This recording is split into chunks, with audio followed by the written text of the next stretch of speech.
Que faut-il comprendre quand Sarah, votre voisine de palier, vous annonce qu'elle est autiste? Parce que c'est bien compliqué comme truc. Déjà, il n'y a pas deux autistes pareils. Et dès qu'on croit savoir un truc, en fait, c'est pas si vrai. Comment s'y retrouver sans passer une thèse en 4 ans sur l'origine mystérieuse et controversée de l'autisme? J'ai peut-être une solution pour vous. Au lieu de vous expliquer ce qu'est l'autisme, je vais vous donner une image pour mettre en mots un vécu probablement universel à tous les autistes. Pour mettre en mots, non les détails qui sont secondaires, mais le plus important, ce que vous devez savoir. Je commence. Imaginons des gens qui se baladent comme ça, tranquilles, détendus. La plupart des gens se déplacent sans encombre, sans difficulté. Tout va bien. Un obstacle se présente, ils le contournent. Imaginez maintenant deux autres personnes, Christophe et Hélène. Ils marchent eux aussi quand soudain, bing, Christophe se prend un mur. Et boum, Hélène également. Puis chacun s'en prend un deuxième et un troisième. Et ça ne s'arrête pas. Ils ne font pas 10 mètres qu'un autre mur se présente. Hélène, elle, finit par s'adapter. Elle se prend des murs et elle encaisse. C'est comme ça. Christophe, de son côté, finit par se créer un environnement pour éviter les murs. Mais dès qu'il en sort, c'est plus compliqué.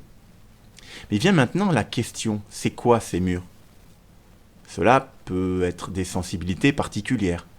Je ne supporte pas les trajets en voiture, je dois donc demander à passer devant, et puis le conducteur doit conduire tranquille.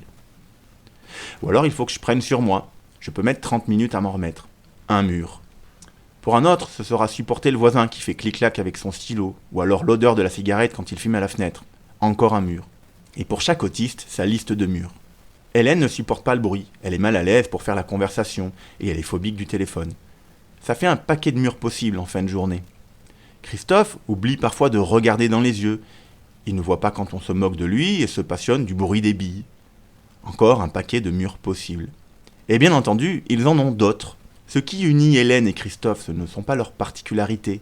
Hélène sait regarder dans les yeux et Christophe n'a aucun souci avec le téléphone. Non, ce qui les réunit, ce sont les murs. Apprenez à connaître un autiste comme n'importe qui, il n'y en a pas deux pareils. Rappelez-vous seulement que vos clés de lecture habituelles ne sont pas forcément bonnes avec eux. Christophe n'est pas indifférent quand il oublie de vous regarder. Hélène ne fait pas son intéressante quand elle se bouche les oreilles à cause du bruit. Ils ont seulement un fonctionnement différent, riche à leur manière. Alors sachez regarder au-delà des murs, vous y découvrirez d'étonnants paysages.